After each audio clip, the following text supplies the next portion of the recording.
Oi pessoal, tudo bem? Aqui é o professor Michael e hoje a gente vai aprender um pouquinho mais sobre o que fazer e o que não fazer na redação do Enem. Você já deve saber que o nome correto dessa redação é texto dissertativo argumentativo, tudo bem? Se você não sabe o que significa, não tem problema, eu te explico. Dissertar é o mesmo que falar sobre algo. No caso do Enem, falamos sobre algo quando apresentamos o nosso repertório ou os nossos repertórios, que podem ser citações, dados históricos, estatísticas, referências a filmes, séries, músicas, notícias ou até mesmo dados de senso comum. Todos eles precisam estar alinhados com o tema ou serem fáceis de ser alinhados. Já a segunda parte do nome, argumentar, é defender um ponto de vista, a famosa tese. No nosso caso, isso deve ser feito a partir dos repertórios e consiste basicamente em explicar como esse repertório está batendo com a proposta da redação. Nesse ponto, é muito importante ficar sempre de olho no tema da redação. O tema que eu trouxe para a gente foi justamente o de 2019, que era a democratização do acesso ao cinema no Brasil. Vamos ver agora como um aluno de redação nota 1000 organizou essas informações no seu texto. Olha lá, o repertório que ele apresentou foi o seguinte: o papel passivo que o Ministério da Cultura exerce na administração do país. Percebam que aqui o repertório nada mais é do que um dado de senso comum. A afirmação sobre o papel passivo que o Ministério da Cultura apresenta, ou seja, que não tem nenhuma iniciativa, deixa clara a relação entre o repertório e o tema, pois quando falamos de cinema, estamos falando também de cultura, tudo bem? Portanto, esse é o órgão público de maior responsabilidade para com a sétima arte no nosso país.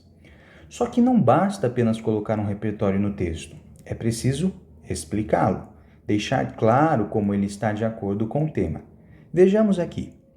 Instituído para ser um órgão que promova a aproximação de brasileiros a bens culturais, tal ministério ignora ações que poderiam potencialmente fomentar o contato de classes pouco privilegiadas ao mundo dos filmes, como a distribuição de ingressos em instituições públicas de ensino básico e passeios escolares às salas de cinema. Aqui, o autor da redação explicita para nós o que seria essa passividade que ele falou lá no repertório. Além disso, ao dizer que o órgão, o Ministério da Cultura, ignora ações de fomento, principalmente para as populações mais pobres, mostra que esse repertório está de acordo com o tema, uma vez que o tema trata justamente da democratização do acesso, o que pela explicação não está ocorrendo. Assim, com a junção do repertório mais a explicação, temos enfim a nossa argumentação. Veja só como ela ficou. Essa lógica é comprovada pelo papel passivo que o Ministério da Cultura exerce na administração do país. Instituído para ser um órgão que promova a aproximação de brasileiros a bens culturais, tal ministério ignora ações que poderiam potencialmente fomentar o contato de classes pouco privilegiadas ao mundo dos filmes, como a distribuição de ingressos em instituições públicas de ensino básico e passeios escolares às salas de cinema. Após lermos a argumentação, é possível perceber que o candidato está focando no papel que um órgão público exerce, ou deveria exercer, em relação ao tema apresentado. Quando escrevemos nossa argumentação, é muito importante que a gente também perceba qual é o nosso foco quando argumentamos, porque isso ajudará a definir os elementos da nossa tese.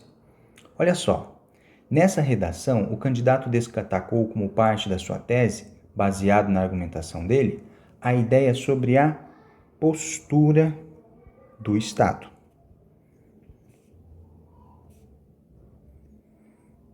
Então, quando nós olharmos para a tese dele, nós veremos justamente essa informação sendo apresentada lá. No próximo vídeo, veremos a segunda argumentação usada nessa redação e como ficou definida a tese. Até lá! E não se esqueçam de anotar suas dúvidas para dividir com a gente agora. Um abraço!